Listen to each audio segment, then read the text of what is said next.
Welcome to CXE Math TV. Today we're going to be doing the section 3 of the SAT Math for those who are preparing for SAT. This is just a work-through video to help you do this practice paper. You can see the link in the description for the practice paper. And this one is section 3, which is the 20 questions that you need to do in 25 minutes. Alright, the use of calculator is not allowed, so you have to do calculations by hand. Alright, this is the reference sheet of the formula. You can always come back to right here to help you to maybe just remember a formula. Alright, so question number 1. It says, which of the following is an equation of the line L in the xy plane above? Alright, so as we can see, this is the line right here. The y-intercept is 1, and it also have a gradient of 1. How do I know what the gradient is? If the x value here is 1, then this is 2, this is 3, this is 4. Look what I'm saying. So when x is 4, the y value right here would be 5, right? Now we know that gradient m is y2 minus y1 over x2 minus x1. So using these 2 points, at this point the x value is 4 and the y value is 5. And at this point right here, the x value is 0 and the y value is 1. If you use those 2 points, y2, 5, minus y1, 1, over x2, x2 value is 4, minus x1, 0, 5 minus 1 is 4. So you get 4 over 4, and so the gradient is 1. But then remember, the equation of a line is y equal mx plus c. And in that case, m is 1, so y is equal to 1x plus c is your y-axis intercept. This is our y-axis intercept right here. And the y value is, that value, the y value right there, when x is 0 is 1. So in that case, number 1 is D. Number 2, it says the circle above with center O has a circumference of 36. What is the length of the minor arc AC? This is the minor arc AC. Now, if the entire perimeter is 36, right, as you can see, this would just be a quarter of 36. Alright, as you can see, AC is just a quarter of the entire perimeter. So we can say the minor arc AC is going to be a quarter of 36, and a quarter of 36 is 9. That's going to be option A. So number 2 is option A. Alright, question number 3. Question number 3 says, what are the solutions of the quadratic equation 4x squared minus 8x minus 12? To solve this equation first, why not divide through by 4? If we divide the entire equation by 4, 4x squared divided by 4 would give you x squared. 8 over 4 would give you minus 2x. And then minus 12 divided by 4 would give you minus 3. That's equal to 0. Now once you get to this stage, you have a quadratic equation to solve, so you can factorize. This is saying signs are different and the greater number get the negative. So in order for it to be 3 at the end here, which two number when you multiply them you get 3 and add them you get this 2 in the middle. That would be 3 and 1. So we know the numbers are 3 and 1. To get x squared has to be x and x. And this is saying that the bigger number gets the negative. So minus 3 here and plus here.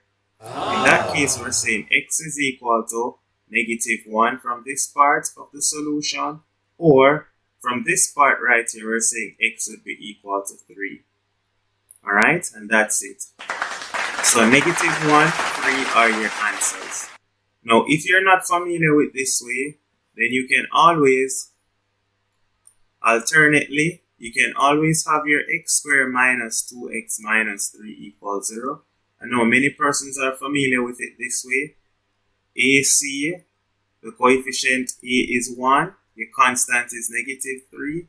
So you're asking yourself, which two numbers, when I multiply them, I get negative 3, or when I add them, I get negative 2, right? And so you might be saying, okay, I can split it as x squared. Those two numbers would be what? Minus 3 and positive 1. So in that case, we split it as minus 3x plus x minus 3 equal to 0. So you split that middle term. Many of us are familiar with it this way. So we split the middle term. And in that case, now we can then factor out x here. And we'd have x minus 3. We can factor out 1 here, and we'd have x minus 3. And so this works out to be x plus 1 equals 0 times x minus 3 equals 0. And then we solve x plus 1 being 0, or we solve x minus 3 being 0. And from that, you get minus 1 or x equals 3. So it depends which way you're used to. But because it's a speed exam, I prefer if you can just factorize it without having to split the middle term. But it all depends on how you're feeling. Alright, question 4, it says, which of the following is an example of a function whose graph in the xy plane has no x-intercept? So if it has no x-intercept, what that means is that it has no real roots. Alright, so what they're saying is it's a quadratic that looks something like this. It doesn't cut the x-axis, there's no real root. Alright, so that would be a quadratic with no real zero. A quadratic function with no real zeros, no real roots. That's number 4. Alright, question number 5, it says, in the equation above, k is a constant. If x is 9, what is the value of k? So we have the square root of k plus 2 minus, they said that x is 9. Replace x with 9, that is 0. If you bring this 9 over here, we'd have the square root of k plus 2 is equal to 9. Now we need to get rid of this square root, so we're going to square both sides. To get rid of the square root, we square both sides to end up get that k plus 2 would be equal to 9 squared. So we squared both sides. 9 squared is 81. So that's k plus 2. And so we subtract 2 from both sides. And so we end up get k equals 79. Alright? So what we're saying is if you replace k with 79, you'd see that the equation is true. 79 plus 2, 81, square root 81, 9, 9 minus 9, 0. Alright, so all you'd have to do is replace it with 79 for k and you'd see that the equation is satisfied. So that is question 5. Alright, question 6. It says, which of the following is equivalent to the sum of the expressions a squared minus 1 and a plus 1? Now this word sum means you add them together. So the sum would be a squared minus 1 plus a plus 1. Now you only can add like terms. So that becomes a squared plus a. Notice that this minus 1 here, let's change the color. This minus 1 plus 1 is 0. So the sum is a squared plus a, which is option A. That's it. Alright, question number 7. Question number 7 says, Jackie has 2 summer jobs. She works as a tutor, which pays her $12 per hour, and she works as a lifeguard, which pays $9.50 per hour. She can work no more than 20 hours per week, but she wants to earn $220 per week. Which of the following systems of inequality represent the situation in terms of x and y, where x is the number of hours worked as a tutor and y is the number of hours worked as a lifeguard? So notice that x is hours worked as tutor and y as lifeguard. So make a note of that. Now it told us that she don't want to work more than 20 hours a week. So Jackie is a little bit lazy, right? So x plus y is less than or equal to 20 because it says that she don't want to work. Or she can work no more. Oh, maybe she's not lazy. It says she can work no more. So we don't know what her situation is, but the most number of hours she can work together is 20. Then now, however, she wants to make at least $220 per week. So that means that when you multiply the number of hours that she work times the pay, how much you get paid per hour? She get paid $12 per hour. She get paid $12 per hour for tutoring and $9.50 per hour for her, which other job she do again? For her lifeguard job. And then she want at least mean she want more than or equal to. More than is greater than or equal to 220. That's what that is saying. So we need to look and see which one has these two equations there. Alright, so that looks like here, option C, 12x plus 9.5y greater than or equal to 220, but x plus y is less than or equal to 20. That is it.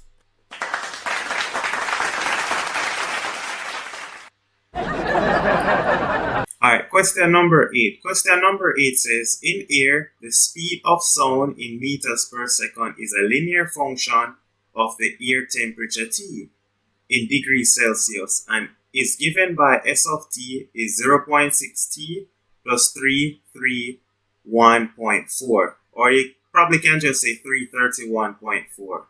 Which of the following statements is best interpretation of the number 331.4 in this context? Notice what this is saying. If you were to input t equals 0, right? Let t equal 0. Look at this. Then S of 0 would be 0.6 times 0 plus 331.4. So when t is 0, we get 331.4. So what we're saying then is when t is what? The temperature. So when the temperature is equal to 0, we're getting that the speed is 331.4. We're getting that when the temperature is 0, the speed is 331.4. So in other words, the speed of the sound in meter per second at 0 degrees Celsius. That's the interpretation of 331.4, which is option A. Alright, question 9. Question 9 says y equal x squared and 2y plus 6 is equal to 2x, 2 in bracket x plus 3.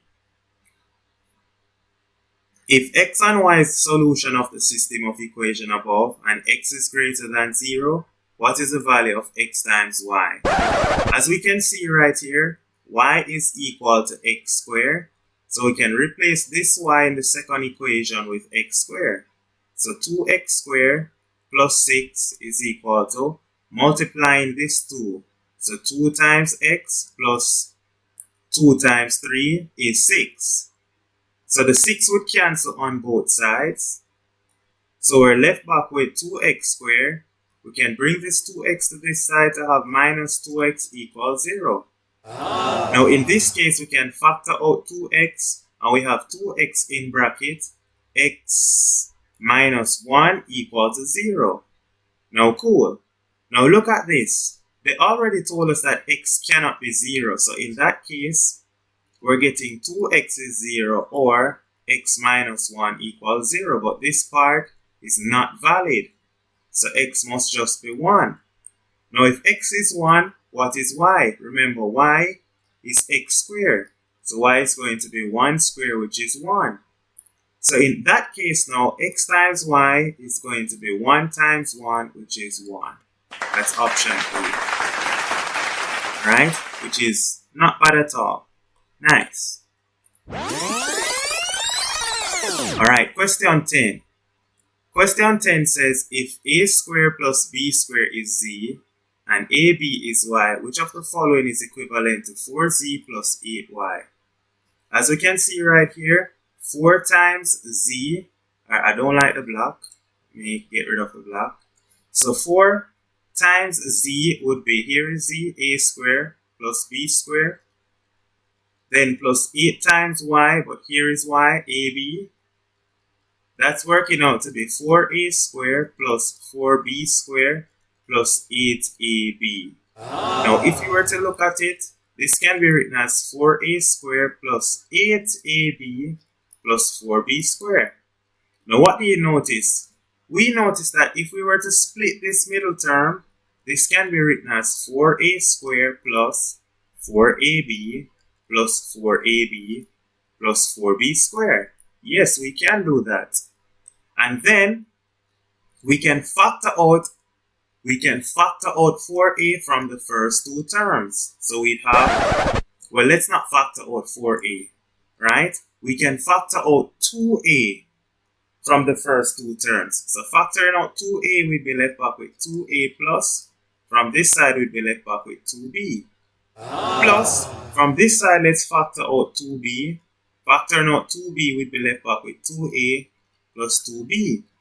In other words, we're getting 2a plus 2b times 2a plus 2b. And we know that is just 2a plus 2b all squared. So that would end up being option B. Wow. Alright? Now I know many persons maybe would have seen it straight away from this line, given that we know that x plus y all squared is equal to x squared plus 2xy plus y squared. Right? So many of us would have observed it straight away from this line. But let's say you didn't see it, then you just split the middle term so you can factorize it to end up getting to your answer.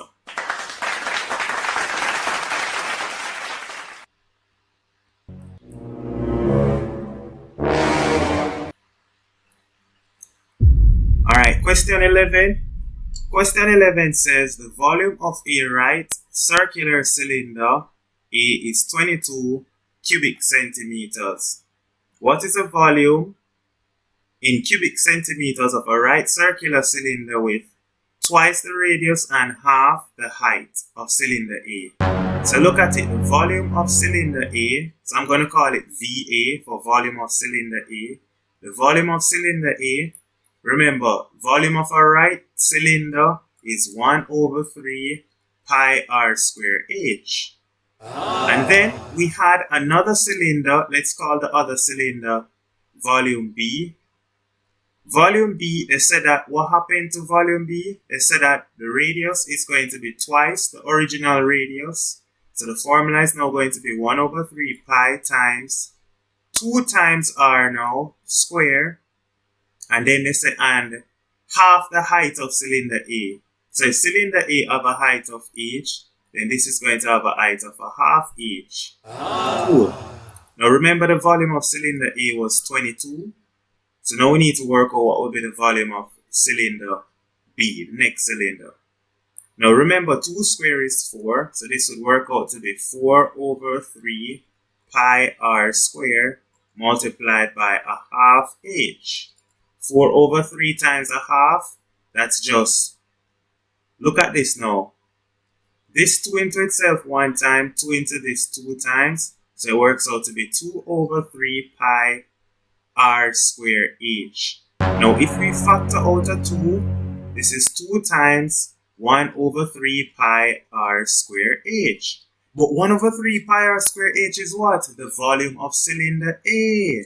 So in this case, we're saying that the volume, let's finish it over here. We're saying that the volume of cylinder B is 2 times the volume of cylinder A. And the volume of cylinder A was 22. So 2 times 22 is 44. So the volume of cylinder B is 44 cubic centimeter. Alright, question number 12. It says, which of the following is equivalent to 9 to the 3 over 4? So this is laws of indices. Alright, laws of indices here. So this can be written as 9 cube, and then we take the cart root. Now cart root just means you're square rooting twice. Cart root is square rooting twice. Alright?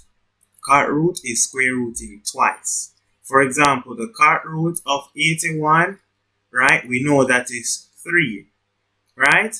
And this is literally the same as the square root of 81 square rooted. The square root of 81 would be 9, and then you square root 9 to get the 3. So that's cart root. In other words, we're saying that this can be written as the square root of 9 cubed. But 9 cubed is what? 9 squared times 9. That can be then written as the square root of the square root. 9 squared is 81, so we're just square rooting 81 times 9. This becomes the square root of, on the inside, the square root of this part now, the square root of 81. The square root of 81 is 9 times the square root of this 9 is 3. Alright? If you're wondering what I did there, what I did was use surds. Using surds, we can break it up as the square root of 81 times the square root of 9. And the square root of 81 is 9, and the square root of 9 is 3. Now this part now, this becomes the square root of 9 times the square root of 3. The square root of 9 is 3, so that's 3 root 3. That's your answer. 3 root 3, option D. Easy so far. Alright, question 13. Question 13 says, at a restaurant, n cups of teas are made by adding tea bags to hot water. If t is equal to n plus 2, how many additional tea bags are needed to make an additional cup of tea? Now, they say t is n plus 2. So if we make n the subject, we'll bring over the 2 to say n is equal to t minus 2. So notice, in order to make one cup, we would need how many tea bags? So in order for n to be 1, realize t would have to be 3. Because 1 would be equal to 3 minus 2. Right? So 3 had to be t.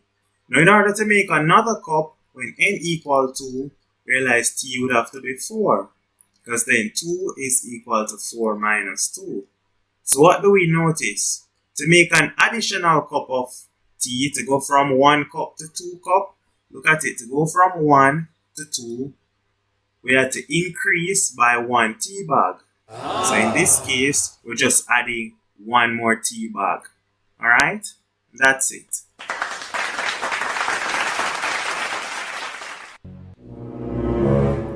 Alright, question number 14. It says the function f is defined by the equation 2 to the x plus 1. Which of the following is the graph of y equal negative 5x in the xy plane? Now, anytime you don't know how to sketch a graph, what I always recommend is draw a little table. Draw a little table and say, alright, this is my x and this is my y. Cool? So I know that this is f of x. So negative f of x would just be negative 2 to the x minus 1. So my negative f of x would be negative 2 to the x minus 1.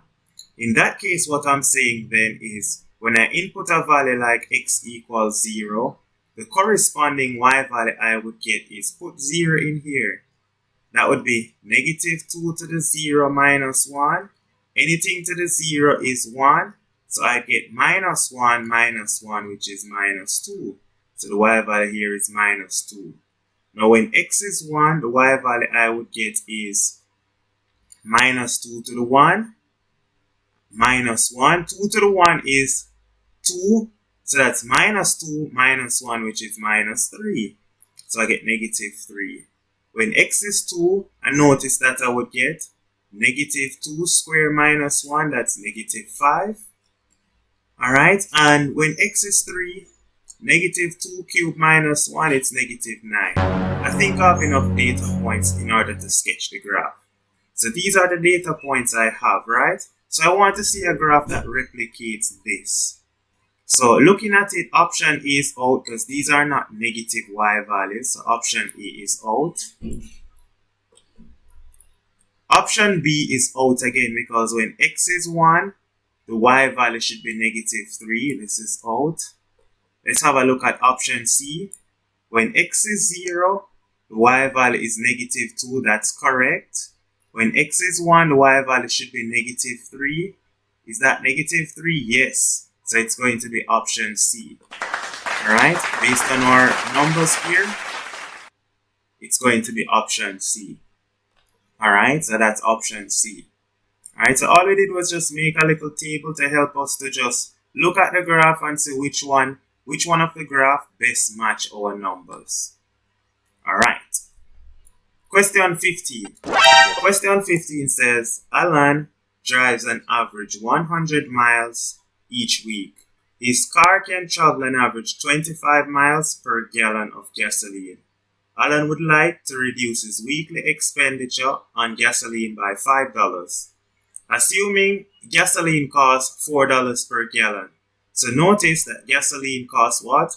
$4 per gallon. So let me just write that down. Gas cost is $4 per gallon. Alright, so $4, that goes to 1 gasoline. That goes to 1 gallon. My apologies, that's 1 gallon.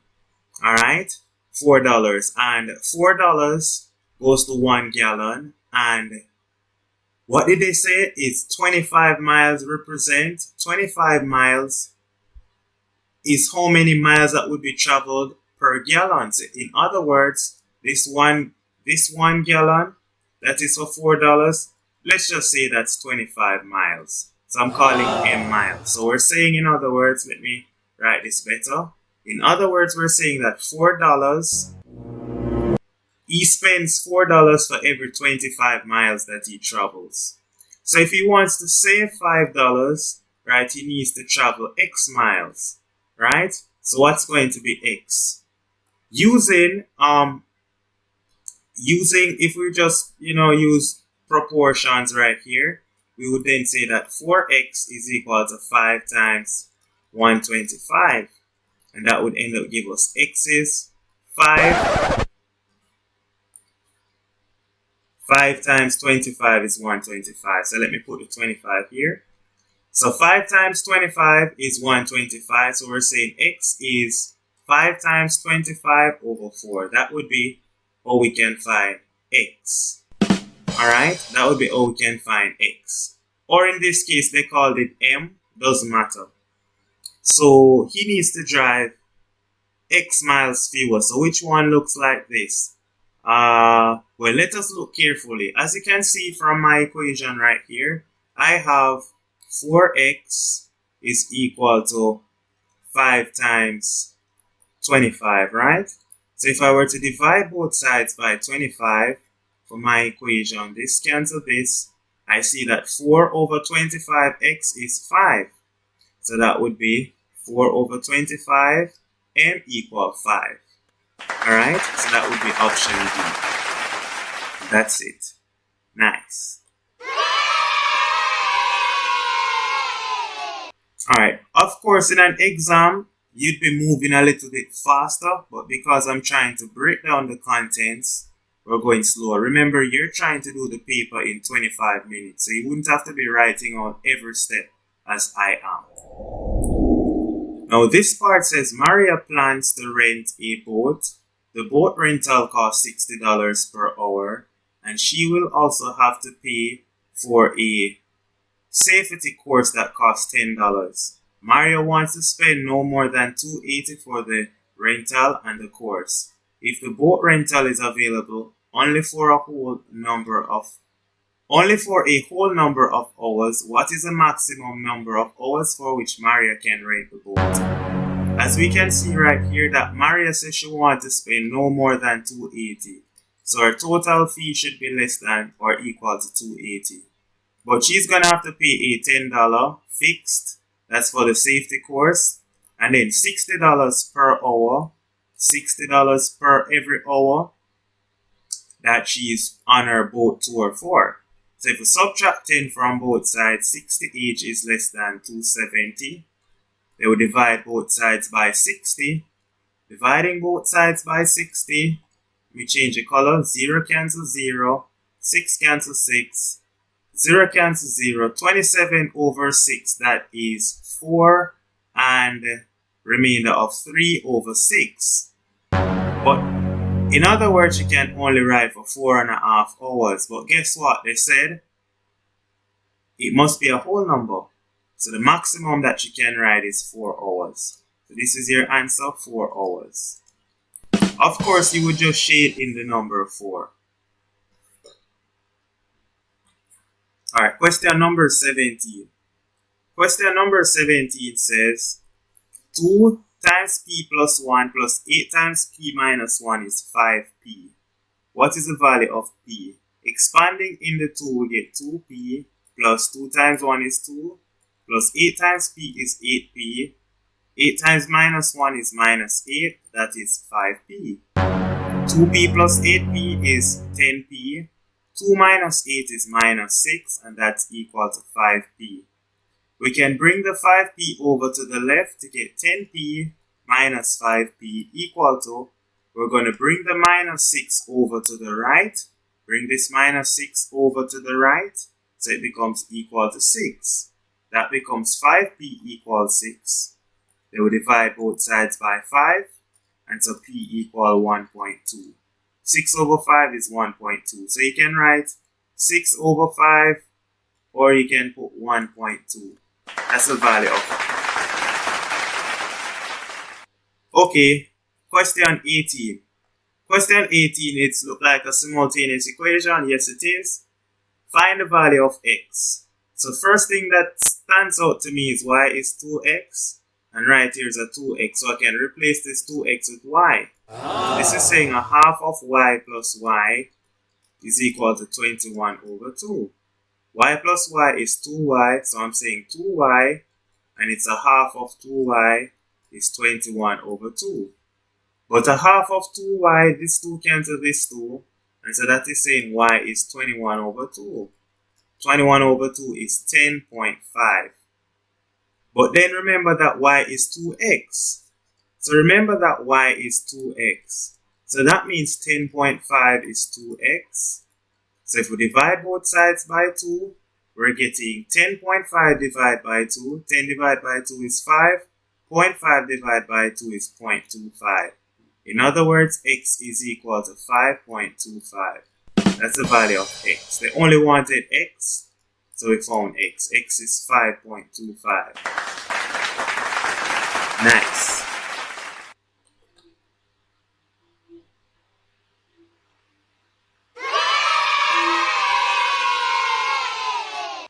Alright, question 19. Question 19, it gives us a fraction right here.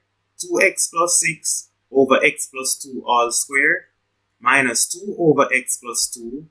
And they said the expression is equivalent to a over x plus 2 all square. What is the value of a?